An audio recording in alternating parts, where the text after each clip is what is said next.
In this video, I'm reviewing the Orzel K17 e-bike, which is a dual-motor high-performance fat-tire electric bike designed for handling any adventure you have. I'm going to go in-depth on the build and features, and do an extensive review including an acceleration test, a braking test, a hill climb test, see how fast it goes, and review how it rides. So let's get to it.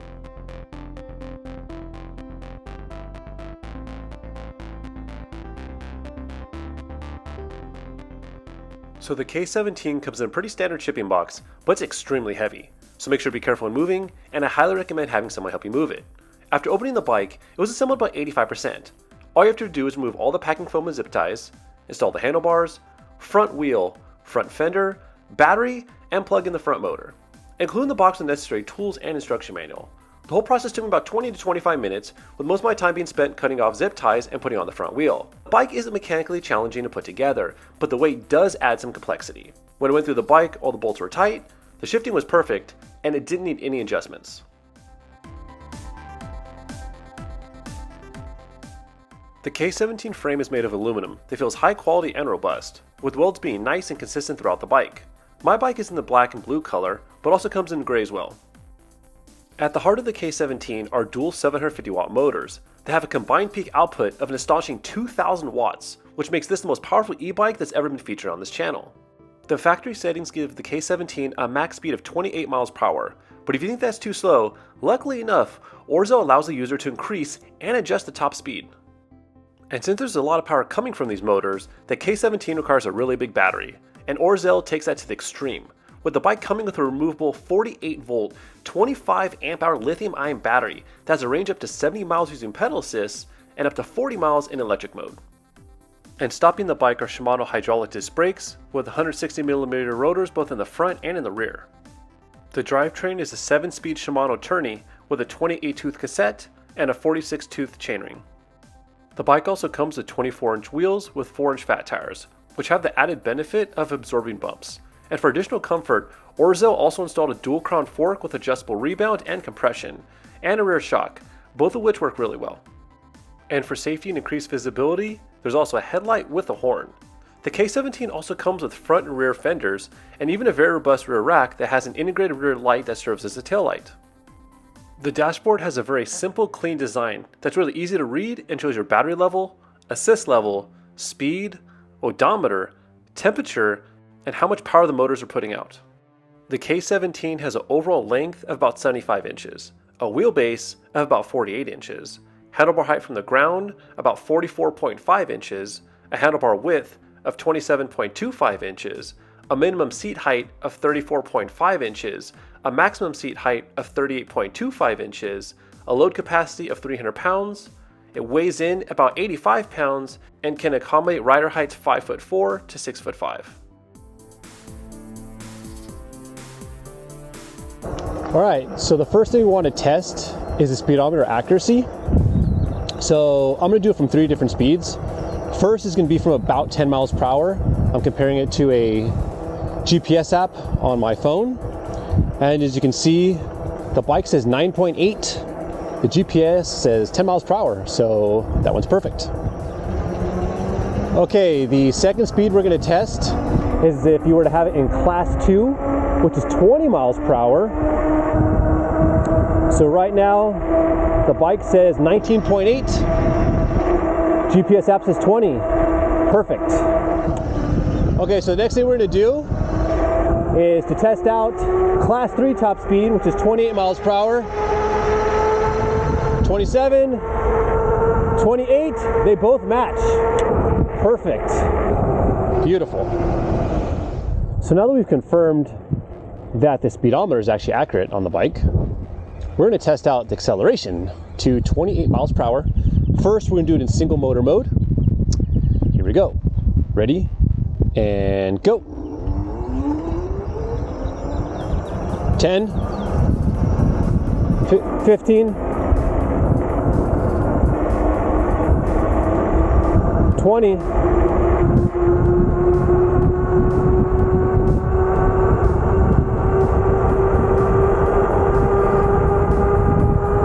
25. Oh my.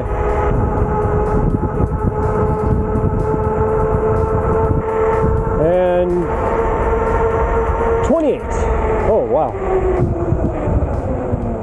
And the brakes work as well, so that's kind of dope.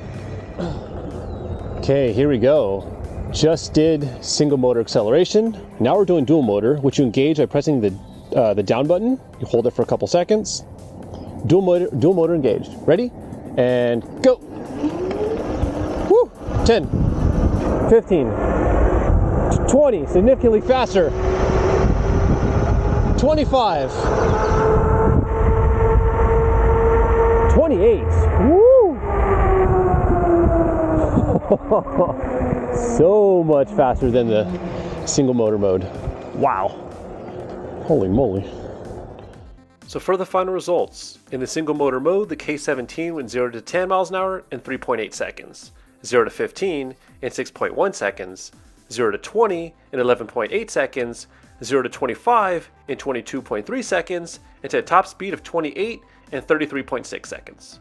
But in the dual motor mode, it went 0 to 10 in 2.5 seconds, 0 to 15 in 3.8 seconds, 0 to 20 in 5.6 seconds, 0 to 25 in 9.3, and to the top speed of 28 miles an hour in 13.4 seconds. So I was extremely impressed with the acceleration of this bike. While the power is pretty good on the single motor mode, the dual motor mode is where it's at, with it being significantly faster and fun. Okay, so now we're doing a hill climb test using only the throttle, and we're using dual motors because it's a dual motor bike, so let's do it.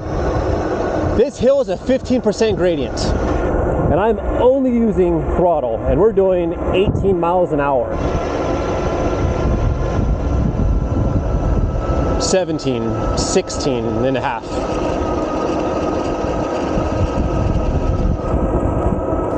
Wow, 16 miles an hour on the steepest part.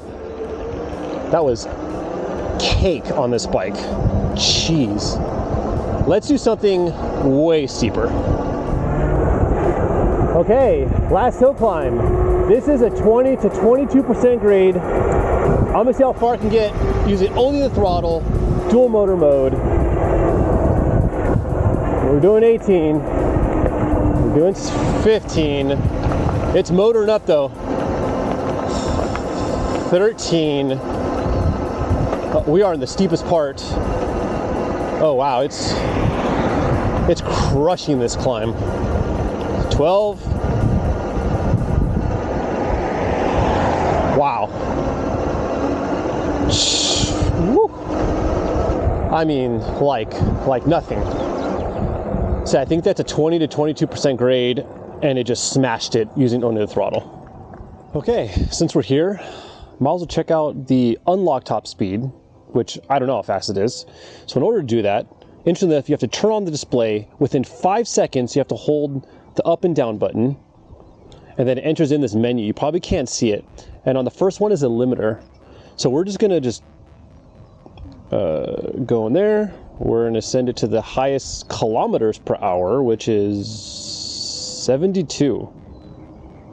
I don't even know, what is that? It's like 45 miles an hour, I think. I don't know. We'll see how fast this thing goes. It's obviously way faster in dual motor mode. Engage the dual motors. Okay. Let's see how fast this bike will go. Let me let this car pass me. Let's go. Woo, throttle only. Oh wow, okay. We're already at 20, 25, oh my God, 28, 30, kind of stuck at 30 right now. Still going 30. 29. Okay, starting to lose some steam a little bit.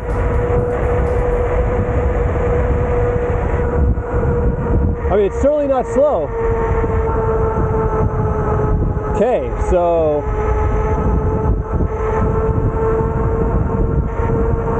I think it's safe to say that around 30 miles per hour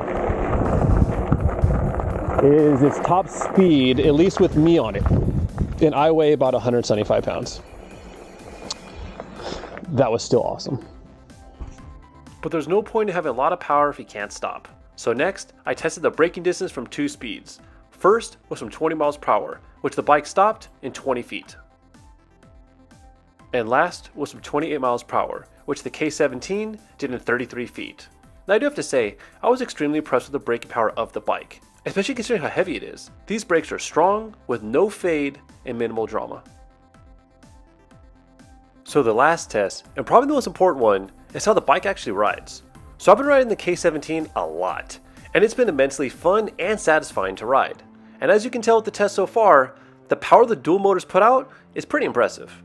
This bike has a lot of punch, but what's really interesting though is that the power isn't peaky. It's actually pretty linear, which keeps the ride very accessible to many rider skill levels. The suspension also does a really good job on the street to keep the ride very smooth and easy on your back, with minimal drama when going over smaller obstacles. The fat tires are also a hoot to ride with. It makes it feel like you're riding a bicycle version of a Tonka truck. The added benefit is that it's really stable at higher speeds, with the only negative of fat tires being the loss of agility. The seat's also pretty comfortable, and the rear shock does a decent job as well. And while on the pavement the K17 can eat up miles, the biggest thing I was curious about is how it's going to handle dirt roads. So during my filming, there had been a lot of rain, so the dirt roads were kind of muddy and slippery, but I can confidently tell you that the bike handles slippery surfaces with ease.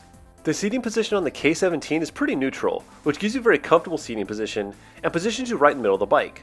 The fat tires also do a phenomenal job with grip, and when you do turn on both motors, this bike has grip for days. The suspension, especially the fork, does a surprisingly good job in muting out the bumps in the road. But even though it handles dirt roads with ease, I don't think this bike is made for any type of technical mountain bike trails. This is due to the bike being so heavy and not really being able to switch directions very quickly. But while I don't think this bike is really designed for technical trails, my only wish though is I would have been able to take this bike through a ride through the snow, which I'd imagine is an absolute blast with the dual motors. So in conclusion, the K17 has been a really great bike. The dual motors are insanely fun to use and provide infinite grip in all conditions and road types that I tested on. I originally thought that having a two-wheel drive bike would be really weird and distracting, anticipating that the bike would be tough to handle, but it's actually a really easy bike to ride. I was also really impressed with the suspension, with the front fork being the highlight. The rear shock does work, but I find it a little on the stiff side. It's possible that someone heavier than me would find that the shock works better for them. The brakes are also very strong, and the frame does a surprisingly good job of muting out any vibrations that the suspension and tires might miss. And while the ride is super impressive, it does come at a cost, and that's weight. This is a very heavy bike. When turning and riding around, it's very noticeable, but it's also manageable. But when you try to load this bike into your car, it does get interesting. And the last thing is cost, which at the time of this recording is only $1,100 on Amazon, making this bike an insane value, with not many dual motor e-bikes able to match this price for the features and power the K17 has. But if you have any questions or own a K17 or another Orzel bike and want to share your experience, please leave them in the comment section below. Thank you so much for watching, and have a great one.